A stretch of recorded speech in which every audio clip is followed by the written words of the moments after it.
Bom dia, gente. Eu vou falar um pouquinho sobre o nosso seminário. Ele é sobre um sensor flexível baseado em FBG para a navegação médica. Falando um pouquinho das referências, a gente encontrou o nosso artigo que falava desse sensor no Journal do I3E. Esses são os autores e esse é o título do artigo. E bom, para iniciar aqui é, um pouquinho sobre o nosso seminário, vou começar dando uma introdução rápida do que é a navegação médica. Navegação médica nada mais é do que uma tecnologia que permite rastrear posições de instrumentos cirúrgicos, como por exemplo pinças cirúrgicas, cateteres, endoscópios, tudo isso dentro do corpo humano e com o objetivo de ter uma precisão alta em tempo real. O objetivo da navegação médica nada mais é do que melhorar a precisão e a segurança das cirurgias. Entretanto, a navegação tradicional ela tem alguns desafios, como por exemplo a limitação da precisão. Ela sofre com erros de registros e interferências. Eles são, ele é um método que não é flexível, então tem alguns aparelhos que podem não estar utilizando desse método. Eles dependem de dados de pré-procedimento, então depende de imagens obtidas antes da cirurgia. E eu vou falar um pouquinho também da relevância do sensor FBG.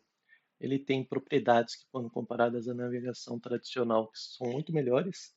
Então, por exemplo, ele tem alta precisão, ele tem alta flexibilidade, ele é imune a interferências eletromagnéticas, ele tem dimensões desprezíveis. Isso acaba sendo um ponto muito bom, porque influencia na flexibilidade, porque ele pode ser adaptado para ser utilizado em diferentes instrumentos biomédicos, igual eu citei lá, por exemplo, o cateter. E ele é bom em condições adversas, como por exemplo altas temperaturas, baixa umidade, etc. Aqui a gente citou um pouquinho de alguns exemplos da navegação médica, então ele pode ser utilizado em cirurgias neurológicas, pode ser utilizado na ortopedia, né, na navegação para alinhamento e posicionamento de implantes, e também pode ser utilizado na cardiologia intervencionista, que é o uso do sistema de navegação para orientação de cateteres, basicamente. Bom, falando um pouquinho do sensor em si, a gente pegou no próprio PDF do artigo essa imagem e ela representa como funciona o sistema em geral. É, Primeiro, o S-LED, que é um LED mais potente, podemos dizer assim, ele vai emitir um feixe largo de luz e a luz gerada pelo S-LED ela é direcionada ao circulator. O circulator ele é responsável por fazer essa ponte entre o S-LED e o fiber coupler. E também ele é responsável por fazer a ponte entre o fiber coupler e o spectrometer, que eu vou explicar depois. Mas basicamente ele é responsável por fazer essa ponte. Depois que a luz passa pelo circulator, ela entra no fiber coupler, que conduz a luz para essa fibra sensora, como que eu posso dizer, essa fibra sensora curvada aqui. E nela nós temos os sensores FBG que estão em vermelhos aqui, ó. Esse aqui é um sensor, esse aqui é um sensor, esse aqui é um sensor, esse aqui é o quarto sensor. E esses sensores são ópticos e são responsáveis por refletir essa luz de volta ao sistema e dependendo de fatores como temperatura, pressão, deformação, o comprimento da onda ele vai ser mudado e essa luz vem voltando. Aí ela vai passar pelo circulator de novo, novamente, e vai ir para o spectrometer. O spectrometer ele é responsável por ler o comprimento de onda que o sensor plane trouxe e ele que vai ser responsável por plotar o resultado no computador. E aí, depois disso, uma imagem 3D gerada do Fiber Coupler, e essa imagem 3D que indica como que a fibra está no espaço, o que é essencial para o cirurgião ter um feedback contínuo sobre a situação do paciente. Então, esse é o sistema em geral, basicamente. Agora, passando para as variáveis que o sensor detecta, ele é responsável por detectar algumas variáveis aí. A deformação está entre elas, ela é geralmente medida em microdeformações. Ele também é capaz de medir a temperatura, então ela pode ser em Kelvin ou em graus Celsius e a pressão. Ela também pode medir, o sensor pode também medir a pressão, que é em atm ou Pascal, ou pode ser medida em outras unidades de pressão. Aqui embaixo a gente colocou uma observação que a variável analisada do sensor ela vai depender de que tipo de instrumento ele está acoplado. Então, por exemplo, se ele estiver acoplado a um cateter, desculpa, que a gente colocou aqui no exemplo, a variável que ele normalmente vai analisar vai ser a pressão, porque ele vai estar indo atrás da pressão arterial. Então, isso aqui é um pouquinho das variáveis que o sensor é capaz de detectar pelo comprimento de onda emitido pelo SLED. Agora vamos falar do objetivo. O objetivo do artigo foi desenvolver e caracterizar um sensor de forma flexível utilizando os FBG, com o propósito de fornecer respostas precisas sobre a forma e posição dos instrumentos médicos flexíveis durante procedimentos minimamente invasíveis, como cirurgias endoscópicas. Esse objetivo é importante porque cirurgias minimamente invasivas têm riscos menores de infecção comparado às cirurgias tradicionais. No entanto, elas exigem instrumentos que tenham um controle da forma e navegação mais precisos dentro do corpo humano. Metodologia. A principal grandeza medida pelo sensor é a curvatura do instrumento flexível. Ele vai detectar mudanças no raio de curvatura e na direção da flexão enquanto o instrumento está se movendo dentro do corpo humano. Como já vimos, o sensor utiliza os FBG como elemento transdutor. O FBG fica inserido na fibra óptica, refletindo um comprimento de onda específico. Assim, quando o sensor é curvado ou submetido a variação de temperatura, o comprimento de onda vai sofrer deslocamentos proporcionais a essa deformação ou variação térmica.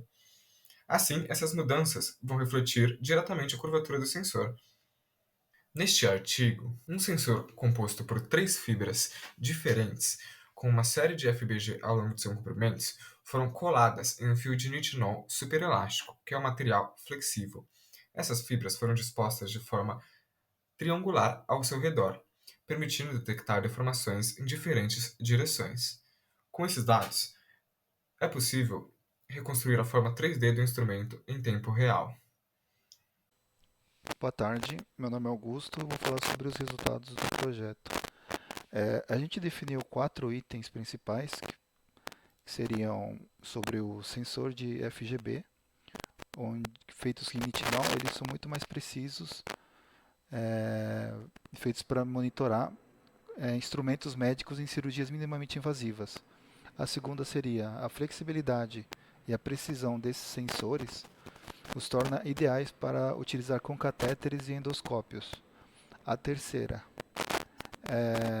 o substrato e a modelagem são os que afetam o desempenho desse sensor. A quarta e última seria com relação à modelagem cinemática, que reconstrói as formas 3D, e a calibração, que melhora a predição das curvaturas desse sensor. Nesse próximo slide, a gente pode ver os resultados, a comparação das curvaturas apresentadas no modelo preditivo em comparação com o modelo real. No caso aqui, o real é representado pela linha azul e os modelos preditivos pela linha vermelha e verde. Tem tanto a visualização dele está tanto no modelo 3D quanto no modelo 2D. Na figura da direita é a comparação do erro absoluto entre os dois modelos preditivos em comparação com o modelo real, onde o modelo cinemático ele teve um desempenho melhor do que o modelo de Ferretti-Serrati.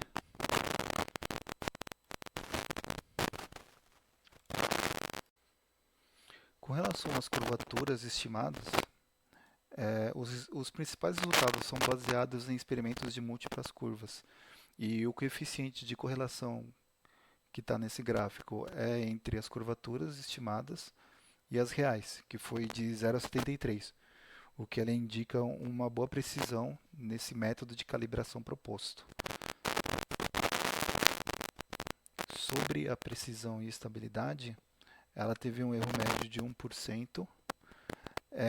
O maior erro dela foi devido a efeito de torção aleatória. E com relação à estabilidade ao longo do tempo, por 10 meses, ela não teve nenhum valor significativo de mudança nos valores medidos, o que indica que esse sensor é bem estável.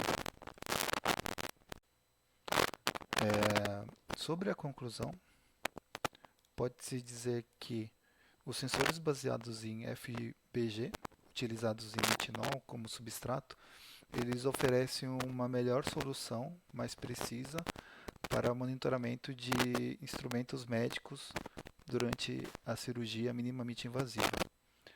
A combinação de flexibilidade e alta precisão faz com que esses sensores se tornem ideais para aplicações como navegação de catéteres e endoscópios, e eles onde a deflexão é comum e grande e é necessária nesse tipo de navegação.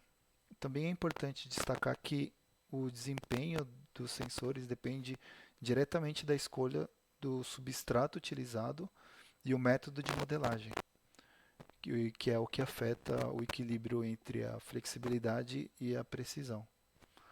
Além disso, o modelo cinemático desenvolvido se mostrou eficaz na construção de formas 3D, enquanto a técnica de calibração ela aprimora a predição de curvaturas, especialmente em sensores assimétricos. Gostaríamos de agradecer a todos e estamos abertos agora a perguntas e comentários. Obrigado pela atenção.